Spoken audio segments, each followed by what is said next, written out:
Oh, we're on. We're live. All right. Like we're talking to our camera guy. Our guy, and he's like, we're already live. Hey, thank you for joining us this week on Bring on the Sabbath. Hi. We're here down in our bunker, 500 feet under Atlanta. Again, stop. This is. Please be the last episode you say that. Okay. Well, this is actually the first episode I said 500 12. feet. Okay, 12 feet. 12 feet under Atlanta. Just stop saying like hundreds. Our bunker's falling deeper and deeper, apparently. Well, welcome back, everybody. I'm glad you made it safely through another week. I'm very thankful that we did, and excited about the show that we have this evening. Yes, we have a lot to offer. We have a special guest, Jim Eason, who he's a speaker at your church, the Independent Church, and also at CGI in Atlanta. So he's a speaker here in Atlanta. Equal opportunity. Yeah, equal opportunity. You can hear us. And yeah, he's right behind you guys. Okay. Yeah, he's right in. We can see him He's here. waiting in the wings. Hi. Waiting to come on his segment. But we're so happy to be here, and we're glad everybody is joining us tonight. We're on Facebook, and we're on the CGI, that's churchonline.org, and so we'll be looking for your comments. And we're so happy that you're joining. I'm gonna actually look on Facebook right now and see if I can see if we're live and if people are joining us and whatnot, and the page and. Yep, I'm seeing all kinds of hellos of There we people are. having their own conversations. Yep. Ooh, somebody even said hi, Connor. Yep, we have Hi. quite a few people on here. We have Jeff Steele says Happy Sabbath, bring it on. Yep, so bring it on the Sabbath. And Amy Hohert says Happy Sabbath, peeps. And so we have people watching there, so we'll get your comments on our Facebook feed, and we'll get comments from our own Church Online, and we're broadcasting on Roku, we're on Apple TV, we're on all three of our YouTube channels, and so YouTube channels? yep, we have a lot of channels that we're broadcasting live on right now. Bruh. Quite a few, and so good, yeah, so good. So we So, got a few. Since yes. we have all those forms, I think we have a few events that we want to remind people of or announce. Yeah, we have the first announcement is we have a CGI summer family retreat that we're working on, and I have the information. Then we'll pull up. So Church International, and we're hoping to work with others. But we're going to do this up in Medina, Ohio, the 2020 Summer Family Retreat. It will be between July 23rd through 26th, and we're going to have accommodations at the Holiday Inn Express for only $99 a night, which is a great deal. We've been traveling recently, and we know that sometimes hotels can get a little pricey. But $99 a night is a great hotel price, and you can call. There's a number online. You can go to our CGI.org, and you can find the link to the retreat right there on the front page, and you can get the number to call. We're going to have Sparks classes for ages 12 and up. That'll be Connor's age. 12 and No, I mean, 12 and under. I'm sorry. Yeah. I was going to say, wait. That doesn't sound right. I'm not 12. Yeah, so 12 and under, and then we have the Ignite classes, which are 13 to 18-year-olds that we're going to be doing, and then we have Infuse, which is 18 to 30-year-olds, plus things for the entire family. We have interactive games. We're going to have a family outing at the lake, family PEP services, which is praise, education, and prayer. So we're going to have praise services with interactive messages for everybody, for the whole family. We're going to have inflatables. All the activities, and like any church event, yeah, food. way too much food. All the activities and all the meals are going to be included. So you just pay for your hotel, and we're going to take care of all the food there, and we're going to take care of all that stuff and all the activities, and just come out and be a part of this. Make your way up to Medina, Ohio. A lot of people are interested, so go hurry up and sign up. Get your hotel room early, because they may get booked up, and then you'll have to find a place that may be more expensive. I'm going to go. Yeah, get the $99 one. Soon. Am I going? I hope you're going. I think I'm going. I don't know. All right, great. And we also have another announcement for... something. Yes, so we've summer. previously announced the women's retreat, but just want to continue to remind people who haven't heard about it or have heard about it and thought, I should do that, and then moved on with their life like I do with so many things. So we've got the reminder up there. So this is the Seaside Escape. This is going to be on Lake Texoma in Texas, and it's going to be the weekend of June 26th through 28th. So again, if you go to cgi.org and click on the link, there's a lot of information there about what we'll be doing. what's included, what's not, what the price for the hotel is, all of that lovely information. I think that's all we wanted to say about that. Yeah, so we got those announcements. Yes, and what do you have? Sorry if you can see my feet. We did not have enough time to get socks on. No. Okay, I lied. I just didn't want to get socks on. Yes, you didn't want to get socks on. What? They're too hot. Okay, so moving on. So he's got like the Huckleberry Finn look. Yes. I'm Which is- sorry. Right now, the barefoot. This is part of bringing on the Sabbath. Yes. You choose your battles. And if your kid finally wants to be able to sit around with no shoes on, I'll concede that one. Okay, but it is time for your segment. You're waiting So for the we have we have a special We have a new sign for it. slide. Yay! Slide. Connor's Corner. Beautiful slide. All right, Connor. It's in Minecraft. So, you and I are going to talk today, right? Mm-hmm. So, we have had a unique experience in that the last 4 weeks, last 4 Sabbaths, we have attended at 4 different churches. Mm-hmm. Can 5. Wait, no, 4. 4. 5. No. Well, here, why don't you 5. name them? No, it's 5 hotels Yes. in 9 days. Yes, 4 different churches. Can you remember what churches they were? Montgomery, Mm-hmm. Knoxville, Mm-hmm. CGI in Atlanta, Mm-hmm. and Independent. Good job. So what we thought we'd do with Connor's Corner today is just me and him talk for a few minutes about what that experience is like from a kid's point of view. It was cool. It was very unique. I learned several different things on how different churches work, on their different beliefs in the Bible. Basically, does that make any sense? Yeah. And I think their beliefs are pretty similar, but probably just the way they did services just were the a way little different. just the way they work things out with it. Okay. Were different. So I know both at the Independent Church in Atlanta and the church in Knoxville, you got to go to Sabbath school classes, Yeah, right? they were very different. Okay. Can very you different. talk about how they're different? So basically, the one in Independent was basically like, I'd say more for younger kids, where you do crafts and you read not from the actual Bible, but from like a little kid's. Like a storybook about Yeah, Bible a little, stories? a little storybook about a certain Bible story. Okay. And then in Knoxville, we did something way different. We did this, like, we read from the actual Bible. We talked about what different words meant, because I was 8. And I don't know much words like obnoxious. I still can't. So it was more like a Bible study. Yes, it was more like a Bible study than a kids class. Okay. Which one did you like more? I don't know. I actually don't know. Did you enjoy getting to do both? How about that? Yes, I enjoyed it a lot. I enjoyed both a lot. Okay.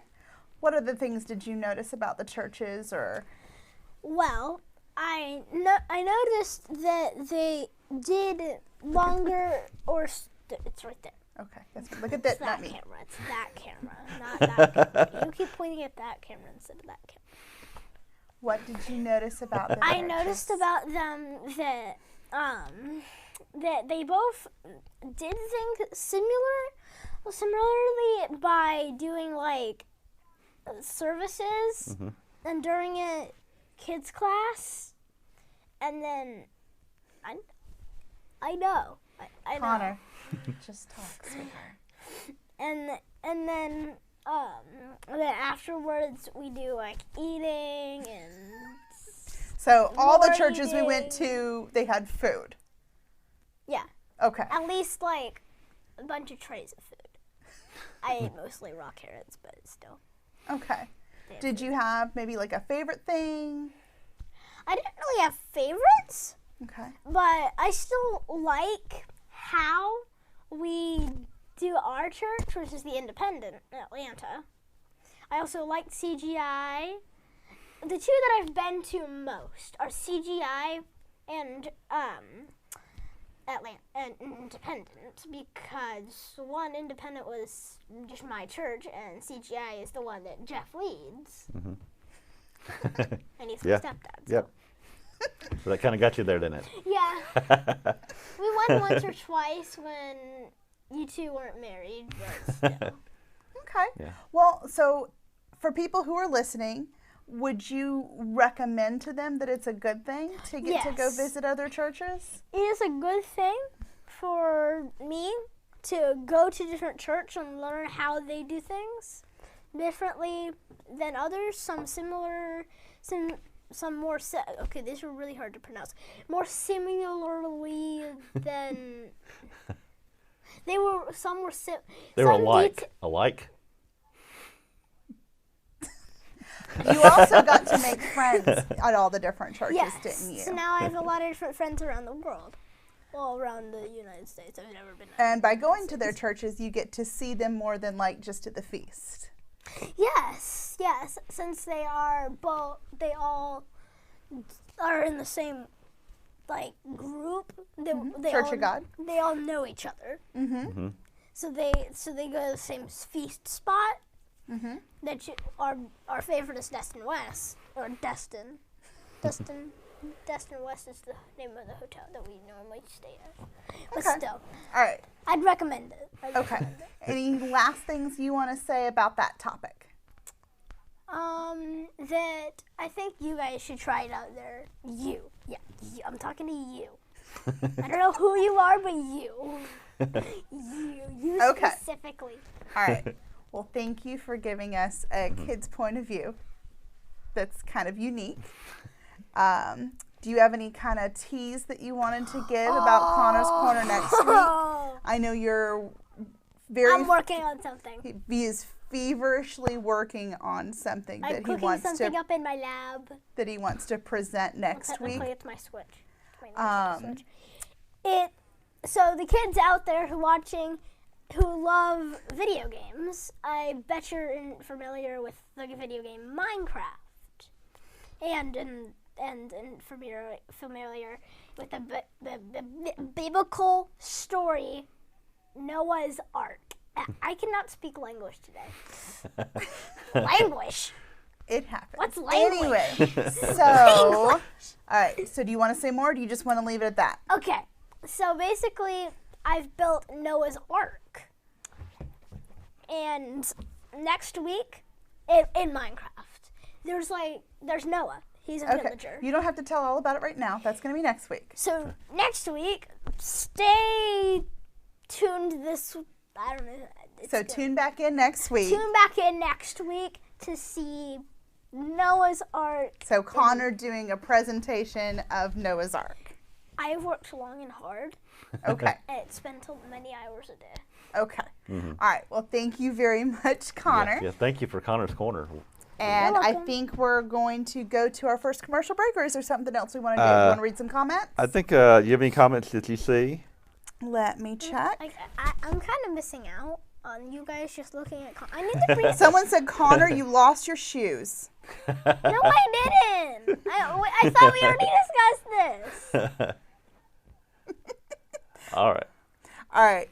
I think that's it for now, and Yes. we'll take our first commercial break, and then we'll come back with our guest this evening, Mr. Jim Eason. Peace out.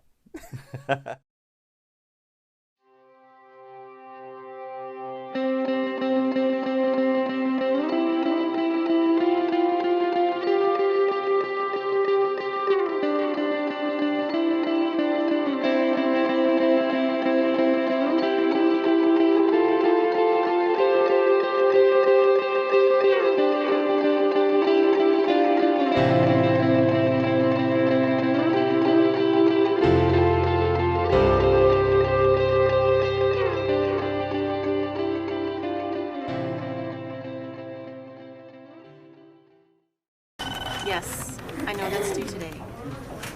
Yes, and the cupcakes for the soccer game. I'll do the best I can to get that to you. Yep, I'll do my best. Anything else?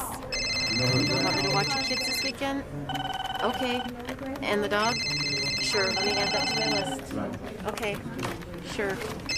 Okay. Uh-huh. Uh-huh. Okay. Sure. Mm-hmm. Yeah. Can you hang on a second?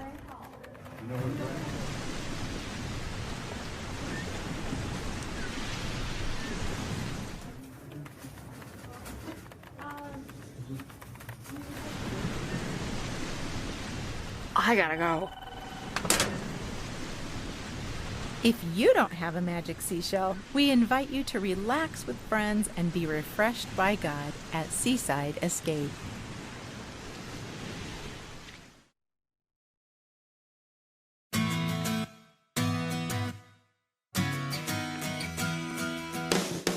Wish you could have a day at the beach? Time with girlfriends for laughing and sharing. Time with God reflecting, praying. You can at Seaside Escape. It's a retreat where you'll have time with girlfriends, time with God, time for relaxation and refreshment. Join the women in our church at a sparkling, splashy, beach-themed retreat. Seaside Escape.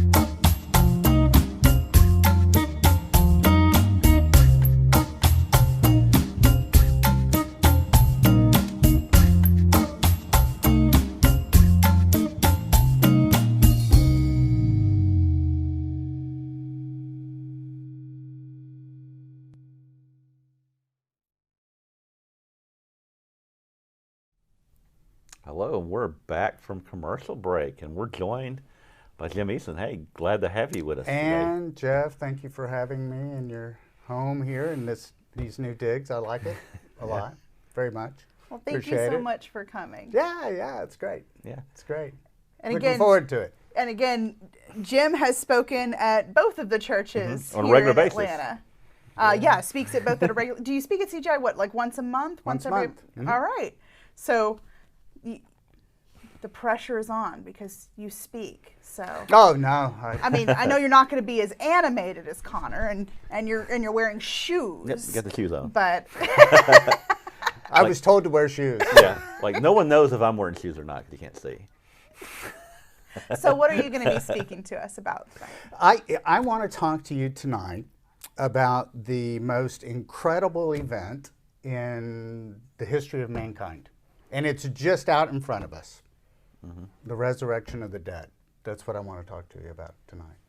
And I say it's the most incredible event because every single person throughout history, no matter who you were, how great you were, how little you were, is going to participate in this event. And I would like to go, my first scripture tonight is Isaiah 45. Okay. Isaiah 45 and verse 23. God speaking. By myself I have sworn, my mouth has uttered in all integrity a word that will not be revoked. Before me every knee will bow, by me every tongue will swear. They will say of me, in the Lord alone are righteousness and strength. All who have raged against him will come to him and be put to shame. Every person, no matter who they were, throughout time is going to come to this particular event. And, that's the good person, that's the bad person. And the good person is going to have to come and present himself before God and realize that all of his righteousness doesn't even compare to God. And the bad person is going to have to come and understand that how they lived their life was not acceptable to God, and they will then see their God. And I'm sure when they're there with God and with bended knee, they will tremble at his presence, and it'll be a whole new experience for both the good man and the bad man. Which is a very different belief than a lot of mainstream Christianity Yep. has.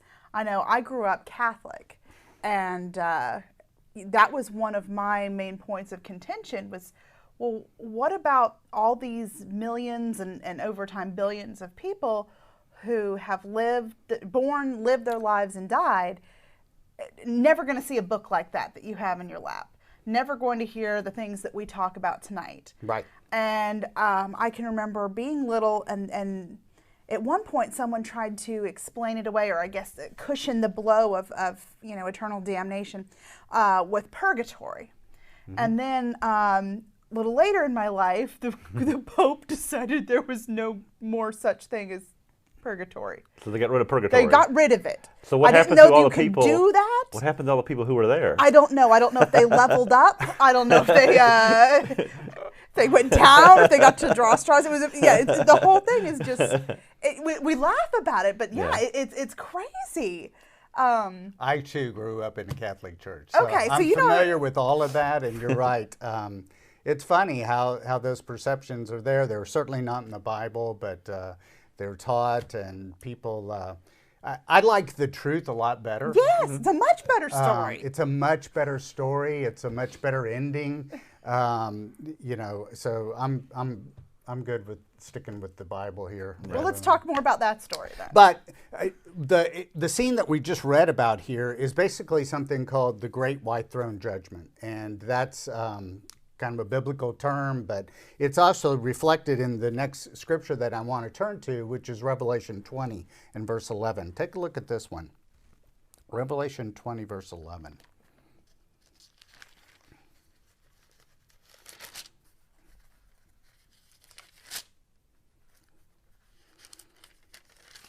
All right. It says, speaking of the great white throne, then I saw a great white throne, and him who was seated on it. Earth and sky fled from his presence, and there was no place for them. And I saw the dead, great and small, standing before the throne, and books were opened. Another book was opened, which is the book of life. The dead were judged according to what they had done, as recorded in the books. The sea gave up the dead that were in it, and death and Hades gave up the dead that were in them. And each person was judged according to what he had done. Then death and Hades were thrown into the lake of fire. The lake of fire is the second death. If anyone's name was not found written in the book of life, he was thrown into the lake of fire. So here's this great white throne, and again, everyone's going to be there at some point or another. And we're all going to be there before God and give an accounting of our lives to Him. And there will be some period of judgment that's really undefined here, but certainly I can't think of anything more frightening than a potential second death. So that's an interesting twist to the whole thing that people don't. But the thing I really wanted to drive to tonight was, though, here's this resurrection of all these people. And you're talking about resurrections, actually. Well, tonight I do want to talk about another one, because really, what is the disciple of Jesus? How does he or her fit into this scenario? Will somebody who's a disciple of Christ be at this resurrection? Exactly. In fact, is the resurrection of the dead our only hope, going back to the teachings that you and I were taught in Catholic school? Is that our hope as Christians? Is that really what we're after, is just to be resurrected? We just heard everyone is going to be resurrected. So is there something more then for the disciples of Jesus? What's up with that? And there is more. There's a lot more. And God's plan of salvation, as laid out in the Holy Days, gives us a whole different perspective on what is in store for the disciples of Christ. So, agreed? Oh, yes. Yes. Yeah, great. There's a subtle reference in the 11th chapter of Hebrews I want to turn to. And it talks about a different scenario for the disciples of Christ. Look at this one, Hebrews 11. This one we will recognize as the faith chapter. It's got a lot of famous people listed in this particular chapter, great saints down through time. Hebrews 11, beginning in verse 32. And it says, "And what more shall I say? I don't even have time to tell about Gideon, Barak, Samson, Jephthah, David, Samuel, and the prophets." All of these people that had lived, great people, who through faith conquered kingdoms and administered justice and gained what was promised, who shut the mouth of lions, quenched the fury of the flames, and escaped the edge of the sword, whose weakness was turned to strength, and who became powerful in battle and routed foreign armies. Women received their dead raised back to life again. Others were tortured and refused to be released, so that they might gain a better resurrection. A better resurrection. What's that all about? We hear about this all the time in the churches, but it is a different resurrection. It is something that is specially set aside for the disciples of Christ. And that's really what we're after, is that. I mean, generally speaking, I think as we would all agree that if we're given choices of a couple of different things, we're going to choose the better one, right? Everybody wants the better one. Well, I want the better one too. And Which most people's going to choose. Right. Who's not going to choose the better one, right? Plus, I'm not real sure I like anything to do with the second death that we read about either. But, you know, everyone is going to be resurrected at some point or another. But we seek something different as the disciples of Christ. We do seek a better resurrection, a resurrection that the saints that were are laid out here in the 11th chapter of Hebrews, that they will participate in as well. And that's what we're striving for, is that one right there. But what makes it better? What is it why is it better? Because resurrection sounds pretty good. Yep, resurrection sounds good. Eternal life. I'm breathing It's again. like you sold me at resurrection. Yeah. Like, all right, resurrection, hey. You had me there. You had And me for there. the most part, isn't that what we've always been taught in most Christian churches? You know, just to breathe again was going to be good enough. Again, going back to, we were told it was either up or down. Right. There was no various levels of up. Right.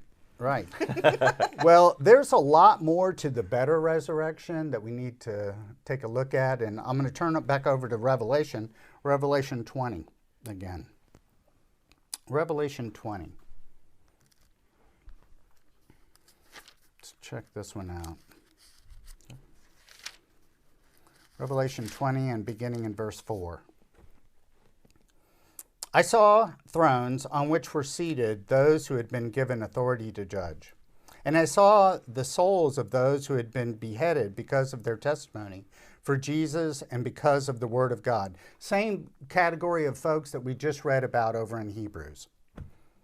They had not worshipped the beast or his image, or had not received his mark on their foreheads or their hands. They came to life, resurrection, and reigned with Christ 1,000 years. The rest of the dead, those that we're not talking about, did not come to life until the 1,000 years were ended. This is the first resurrection. Blessed and holy are those who have part in the first resurrection. The second death, the thing that we were fearing so much, the second death has no power over them. But they will be priests of God and of Christ, and will reign with him for 1,000 years. The better resurrection is the first resurrection. That's what we want to be a part of. And the second death has no power on these people. There's also another piece of this reward, right? The reigning with Jesus Christ on this earth for 1,000 years, while the remainder of mankind kind of plays out the fleshly scenario. That's what we're after, is to be a part of that resurrection and enjoy something above and beyond just breathing again, and having eternal life, a spirit life that will be with Jesus Christ forever and ever. As spirit beings, we aren't subject to a second death anymore, and those are the kind of things that I think we're really after. So it's not just enough to be resurrected. It's really, we want to be resurrected in a better resurrection and To actually be transformed. transformed into that. We're trying to get to that spirit level. That's really what we want to be seeking after. And that's the ultimate prize, not just to be resurrected.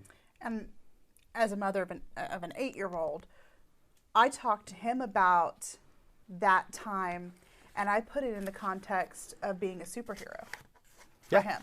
Because again, he's at that age where that's like the ultimate. That would be, I think that's a great analogy. I mean that we're going to have superpowers, and that it's going to be our job to help people, and you know, it fits all these things. He's like, "Can I come up with my own nickname?" I'm like, "Sure." You know, and and it shouldn't be lost on us, the words kings and priests. Those are, kings and priests are educators and rulers. Again, but they help people. Yeah, it's that power. With great power comes great responsibility. Exactly. Again, putting it all back in that in a frame that a child understands is a big thing for me. I don't know if I've said it before on this show. I say it often because it was a quote from Einstein that you don't understand something until you can explain it to a 6-year-old. Until you can boil it down and explain it to a 6-year-old, you yourself don't understand it. I like that. And there's so much about the resurrections that allows me to talk to him about things. One of my favorites, you and I were talking about, you know, your grandson and that he has members of his family that aren't in the church. And my son's dad and his stepmom are not in any church. And it gives me, I like to say, an opportunity to talk to him about things. And one of the things that, you know, we talked about the resurrection, we called our forever life. That this is our practice life, and then we have our forever life. And he told me, and he asked, well, why don't his dad and his stepmom believe? And I told him, I said, Connor, have you ever gotten your hopes really far up about something really good, and then it didn't happen? He said, yeah. And I said, how does that feel? And he's like, it's horrible. And I said, yeah, I think that's just where your dad and your stepmom are at. They just don't want to get their hopes up. But because we're going to be in this first resurrection, we're going to get to be there. We're going to get to be there and be the ones to say surprise and have this wonderful time that we get to tell them that they can get their hopes up now because it's here. I love that analogy. The forever life. I'm going to have to remember that too. We use that all the time. That this The is practice the practice life. Yeah, there's and the practice life and the forever life. It gives context to every other life lesson I like it. there is. I like it. That's So a no, good maybe word. I should probably talk about that more. And Yes, another. it's a training scenario where we're training Yes. Yeah. for that. Or it's like, sometimes I look at it for people who play video games, it's the practice level. Right. Where you get to learn how I talk everything about works. it with board games. That, you know, when you're teaching, whenever you're introducing a game to a child, you do a practice. You know, let's do a practice, right? And you explain the rules because you don't know them because you haven't played it before. If you mess up, it didn't count. It's okay. We can do it over again. And only once you know the rules, know what's expected of you, And have the end gone, game. and yep, you've gone through the practice. Now let's start the game for real. Yeah. And that's how we talk about this. This is just, when anything bad happens, this is just the practice. It's okay. You can start over again. You can try again. You're learning all the rules. And Well, I think that's an important part, and I didn't get into it with this study, but another piece to this, I hate to get off topic too much, but I wanted to say that, you know, with resurrection comes judgment. Those two go hand in hand, Yeah. right? So if the disciples of Christ are going to be resurrected into spirit beings, well, when's their judgment? It's now, It's right? now. Yeah, it's our judgment. You know, Peter tells us it's now. Yeah. We're going through that judgment now, and we need to be not doing the things that we shouldn't be doing and focused on the things that we should. yeah. I have As a we- comment from Amy Hohertz on, I guess it's Facebook. Hey, Amy. And she says, does the resurrection make us transformers? Ooh, I like Yeah, that. so that's my Again, idea. whatever your kid Transform or- to the forever life. yes, but yeah, spirit beings in disguise. Spirit beings.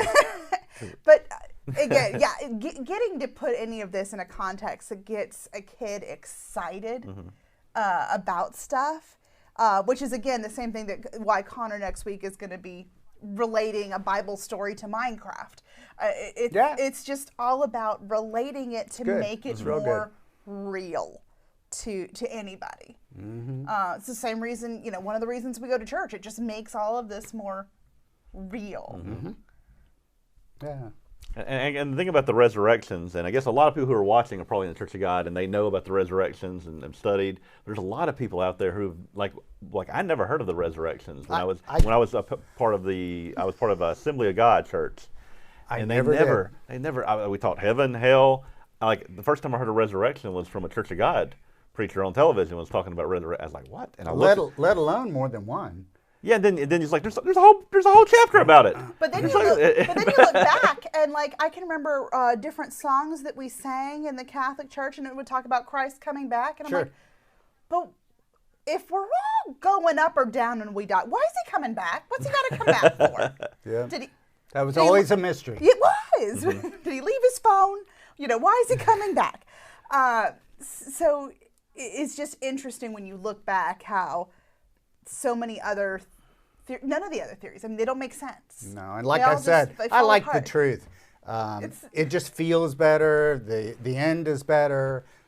There's an opportunity for everyone, and I do think God will be so merciful to, as he's done for me, he'll be merciful to everyone. Yeah, and as we're teaching unbelievers, and that's part of our duty is in the church and people out there watching, this right here about the resurrections is like, most of the world does not know about it. When atheists who don't believe in the Bible, because they don't believe in the Bible because they think God's awful because he sends people to hell, and majority of people, if you look at the statistic, the majority of people by that scenario would be burning in hell. And so I can see how someone can be an atheist going, I don't want to worship a God who's going to send most of the people to hell. It makes no sense to them. And it doesn't make any sense because the Bible doesn't teach it. No. But if you teach the truth about what God's plan is, and that God wants everyone to come to a knowledge of him, and has an opportunity to learn about his ways, and that no longer they'll see we'll be superheroes, but they have the opportunity to be changed and transformed after that. Knowing that everyone's going to get a chance and going to go through this also helps as you're talking to people, because you get to talk to people from a place of love and a place of encouragement, not a place of, I have to convince you in the time that I have with you, or you're going to be eternally damned. Right. And this is going to, And as you know from all of our experiences, it sounds like there was always the question of the newborn baby that didn't live very long, and the kids in Ethiopia. That made no sense. Yeah. So this makes so much more sense. And there's an island in the Indian Ocean that people live on that nobody has ever got the gospel to this island, because they won't allow anybody who gets close to the island, they attack them. And it's it's a very primitive tribe that lives there, and they've lived there for maybe 1,000 years. And so what about that whole island? Just because nobody can get there and share the Bible with them, they're condemned? My God is more loving than that. Yeah. So again, he's also a little better with logistics than that. Yeah. So God's logistics are fine. These people, it's part of the plan. And everything that we learn in this life, and also everything they learn on that island, everything that learn in the world, God will use that in the future, in the judgment, to bring people to where he's going to bring them to be, because he wants them to be, they're all God's children, and he wants them to be in his kingdom. And that's, and there's people's going to turn it down, of course. Sure. The second death. But I think, it looks like they will turn down the truth. The truth, not turn down a lie. Right. Right.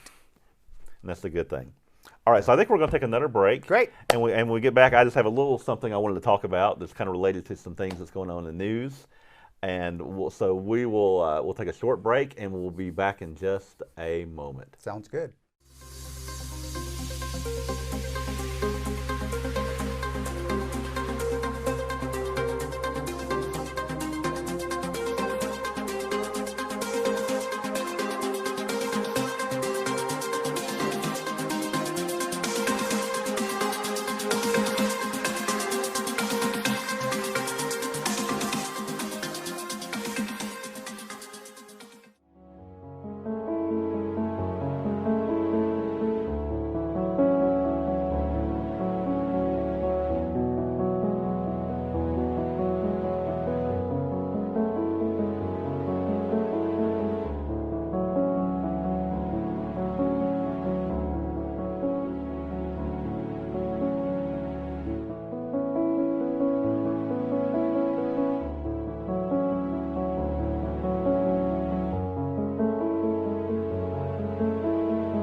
All right, we are back, and we're bringing on the Sabbath. We're excited about the Sabbath, and so I'm going to talk a little bit about the Sabbath tonight on Bring on the Sabbath. And I wanted to put it in the context of some of the things that's been going on this past week. Some current events. Some current events, because you may have noticed the world's there's some crazy things going on. There's been some things happening Some this things week. happening. I think the stock market A lot going on. is down quite a bit, and the world economy is, there's all kind of problems as far as predictions of collapse, predictions of recession or depression, or things that may happen in the economy because of this coronavirus that is spreading. I guess it started in Wuhan and now spreading in multiple countries around the world. It's in every continent other than Antarctica. Antarctica, and hopefully the people in Antarctica are saying, stay away, stay away. We're here on the South Pole. And Too cold. But here in the United States, I actually, before we came on, the news was that they found a second person in Northern California who had got the virus just naturally, I guess. What do they call it? They call it community spread. Community spread of this virus. Which means they cannot pinpoint where they got it. Which means that, and a way a virus spreads is like one person has a virus and you cough and somebody else gets it. It spreads kind of just like a virus. It just and it goes from here to here and you don't know where it is. And eventually that's why we have 20 million people who get the flu around the country. And they don't track every one of the flu. It's really difficult. They do know how many cases in general. They know people who show up and are in the hospital and that kind of stuff with the flu. And so think about this, and this is causing, at least for, because I guess a lot of people, the stock market's declining. There's a lot of fear, a lot of anxiety from this coronavirus. And I did a sermon, I guess, last week in the church in Tennessee about anxiety, and I actually have a sermon about it on our website on the app that you can download. It's how it's overcoming anxiety, which is you can give you some steps of how to overcome anxiety, 4 different steps. And one of the steps of overcoming anxiety and thinking about the Sabbath day and how we in the church, we need to be, we can't let this news bring us down. We can't let this news depress us. We can't be frightened because we have the hope that we talked about a while ago. We have a hope of the resurrection. We have the hope of what Christ is doing. We know the truth. The world doesn't know it, but so we know the truth, and so we can't let anxiety get to us. And so one of the ways that we can face anxiety or face problems is rest. Is getting rest. And the Sabbath day is such a wonderful day to get rest, and God gives us that rest. What I want to look at is Psalm 127. This is 3 verses in Psalm 127 I wanted to look at. It talks about rest and what God can do for us. So Psalm 127 in verse 1, it says, unless the Lord builds the house, they labor in vain who build it. So that's something to think about, because a lot of people they work really hard. There are people who are like executives, and a lot of executives and a lot of these big corporations, they'll get up at 5 a.m. in the morning. No, 3 a.m. in the morning, so they can be at their job at 5 a.m. So they can work until 11 p.m. and they do that 6, sometimes 7 days a week. And now when they do that, they're very successful. They make a lot of money. They're running big corporations. But unless the Lord builds the house, they labor in vain who build it. So again, you can do all that stuff, but what is it? Is it profitable or is it in vain? And it says, what are you putting in your storehouse? Yeah, what are you putting in your storehouse? It says, unless the Lord guards the city, back to the verse here, the watchman stays awake in vain. So it says, it is vain for you to rise up early, to sit up late. And so I think of the people who rise up early and sit up late. I'm going to remember this verse when my alarm clock goes off on Monday. When our alarm clock, our alarm clock goes off at 7 a.m., which for a lot of people, that's sometimes 6:45 a.m. Some people, that's late. Some people are getting up at 5 a.m., but for me, 6:45 is pretty early. But it says to eat the bread of sorrows, and the bread of sorrows is anxiety, right? Worry, stress, those kind of things. And again, I think I see a lot of it in our society right now, especially people wearing masks. And I saw somebody at the grocery store when I went there yesterday was walking around with a mask, and so people are getting anxiety about this virus because it's unlike anything we've ever seen in our lifetimes. So then we weren't around in 1918 for the flu pandemic. We have not seen a pandemic on this scale in our lifetimes, and so some people may be frightened about this, and may think, oh, this may be the end, right? This could be like one of those things that's going to wipe out a quarter of the population. So there's those kind of things get in people's mind, and people overthink things. But God gives us rest, and rest is one of the ways that we can not be anxious in the world. We have the Sabbath day, this day to now fellowship. You're fellowshipping online, with us and with each other. You're fellowshipping, and you can go to church, and that's a way to really refresh and to not worry. And we have to have that time to sleep and to rest. Verse 3 of this verse, it says, "Behold, children are heritage from the Lord, the fruit of the womb is a reward." And it was good to have Connor here, that we have as a now regular segment, because spending time with your children, spending time with your family, and this is what the Sabbath, it gives us plenty of time to do that. And this is a reward. This is a reward. This is a way to remove stress from your lives. If you're out there and you're worrying about stuff, whatever it is, spend time with your family. Look at what God has given you. I couldn't help but to think, too, as you described, hardworking people, and there's nothing wrong with hard work. No. But when we speak of work-life balance, I can't think of more critical element to work-life balance than the Sabbath. Mm-hmm. The Sabbath provides the capability to disengage and engage with our families, with our church families, and most importantly with God, to reset everything and get that work-life balance back to where it should be. Yeah, and God's telling us to spend that restful time with family. And remember your priorities. Mm-hmm. Yep. Because again, like you said, there's absolutely nothing wrong with working hard. Mm-hmm. There's plenty of verses in the Bible that speak to that. Mm-hmm. But again, it's what are you working for? Mm-hmm. If you're working hard just to have climb the ladder, any kind of earthly success, which it's so easy to get caught up in. Sure. And if you don't have a break from it, that is what's in the forefront of your mind. That's what you're doing. It becomes your priority. But by giving yourself that time to step out of just that cycle, you realize, there's so much more that is so important.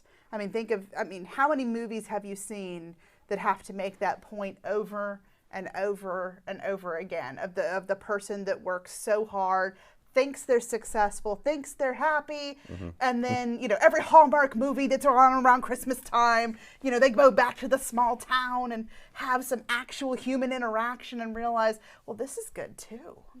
Maybe.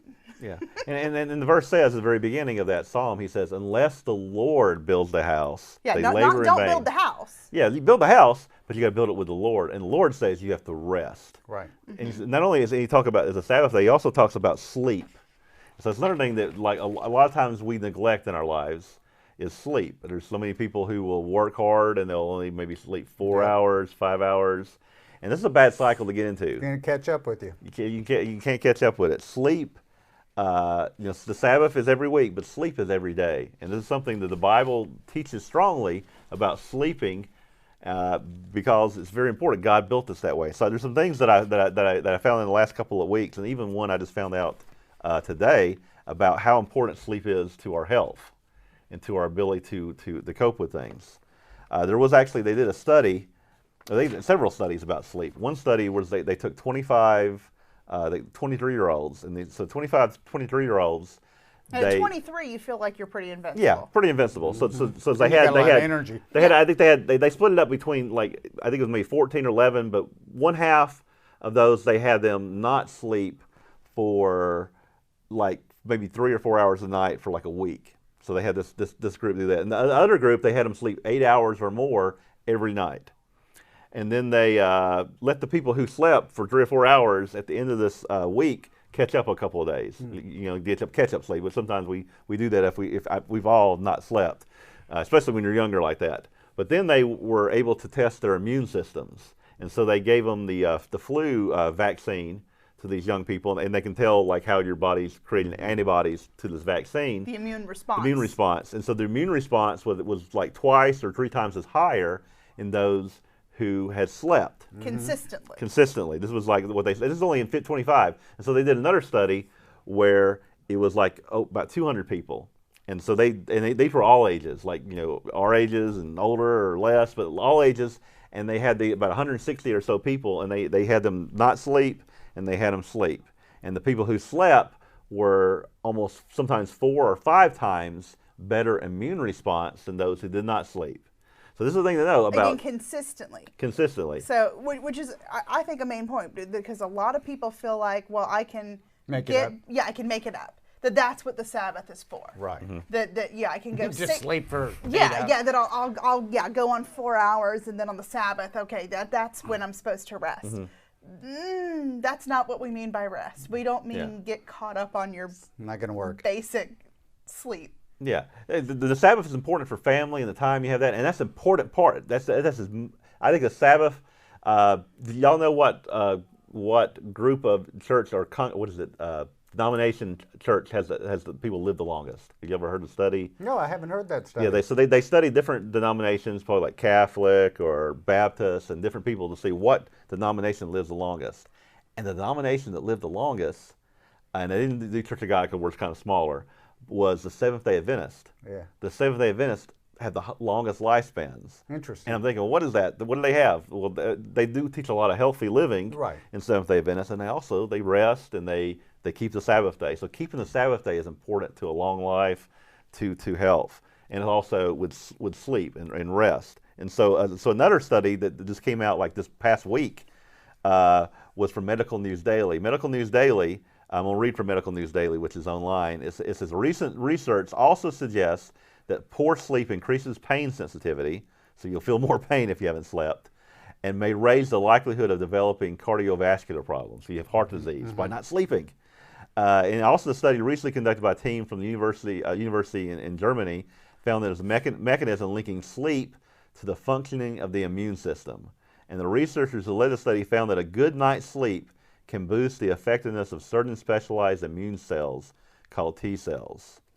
So this is the thing to understand, that there's a pandemic, there's a virus out there that can affect people's lives. Now, people who don't sleep, people who don't take care of themselves are hurt more. More susceptible. More susceptible to this. Right, because what I keep hearing is that about 80% of people who do contract the virus, or so far, have pretty, benign or not very serious symptom. It's 20% that get something very serious, that it's, the flu, it causes, hospitalization, all of that. Yeah. So and that's probably something not, that's pretty bad, because 1 out of 5 people going to the hospital is a lot of people going to the hospital with something. Right. How do we get you into the other 4? Yeah. Worst case scenario if this comes to your town. Yeah, and the thing is about stress is the worst way you can live a short life. Absolutely. Because stress will just hurt you in all kinds of ways. And so what God gives His people in the Sabbath day is a way to relieve stress and find peace. Stress. Absolutely. And so enjoy the Sabbath day, sleep, rest, praise God for what you have, enjoy your family. These are things that lead to good health, and when something like that comes, you will be in better standing from doing what God says in His Word, to rest, to get sleep, and to get those things. You mean God's Word is actually still applicable in everyday life? Yes, and again, it's already there. Of like how do you know? And there's ways about, we're doing quarantines, and the Bible talks about how to quarantine people.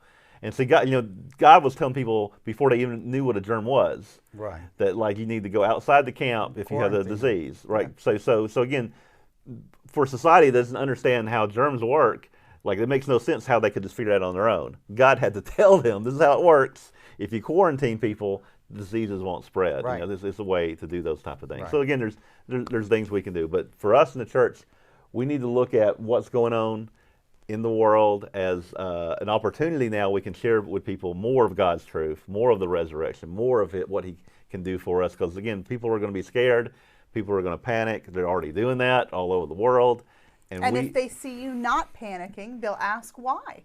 It becomes a whole nother opportunity to talk to people. Yeah. So they say, you don't seem to be stressed out about this. You don't seem to be anxious. Yeah. Why is that? Yeah, and again, anxiety can And lead it's not to, because we're in a bunker 400 feet below Atlanta. yeah, right. And anxiety can lead to not sleeping, right? Lead to Yes, Right. it's a vicious cycle. It's a cycle. So the thing is, and there's other things we can do, and God's Word is full of it. Things you can do to not be anxious, studying God's Word, having faith, replacing the thoughts in your mind with God's ways and not negative things. So many things that we can do that God gives us. So again, I don't have time to talk about it all day. There's actually have a sermon that's in our app online. It's called Overcoming Anxiety. I definitely recommend that if you have problems with anxiety. And I just know that we're all in this together. So continue to pray for everyone out there through this time that may become difficult for us. Maybe not. Hopefully it won't be. Hopefully we'll just say, well, what was that? Someone's chimed in with a great verse. Okay, great. It's John 16:33. It says, "These things I have spoken unto you, that in me you might have peace. In the world you shall have tribulation, but be of good cheer. I have overcome the world." Amen. Yeah. So even if we have tribulation, we have problems. It's going to come Amen. from all angles, but it's going to be okay. But Christ has overcome the world. We have a resurrection. We have a future. We have great things to look forward to. So again, we thank everybody. I think we're getting close to our time to end. We try to keep this at an hour. So Thanks for having me. Yeah. Thank you, Jim, for being here. Yeah, I enjoyed it. Thanks for having me. So hopefully you'll be back in a future episode. And next week we have Kelly McDonald, who's scheduled to join us. So we're looking forward to Kelly McDonald, who's been a visitor before here, to be here next week. So you can join us next week. So we're going to take our last break, and when we get back, we'll say our final goodbyes.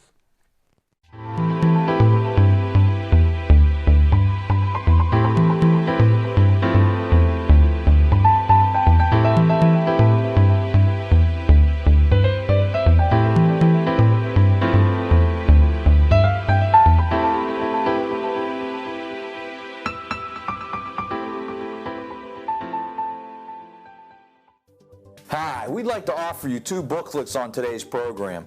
We want to offer you, Is Jesus Really God? There's a lot of controversy about who and what Jesus was. We also want to offer you, What is God?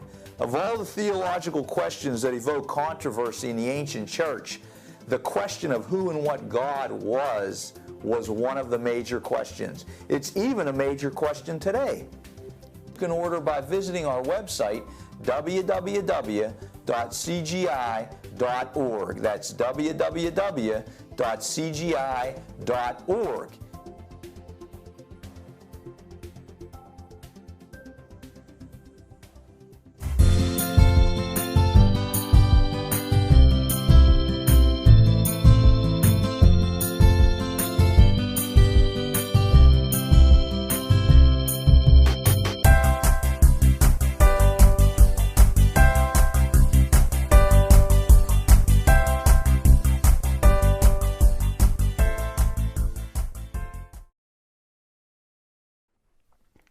We're back.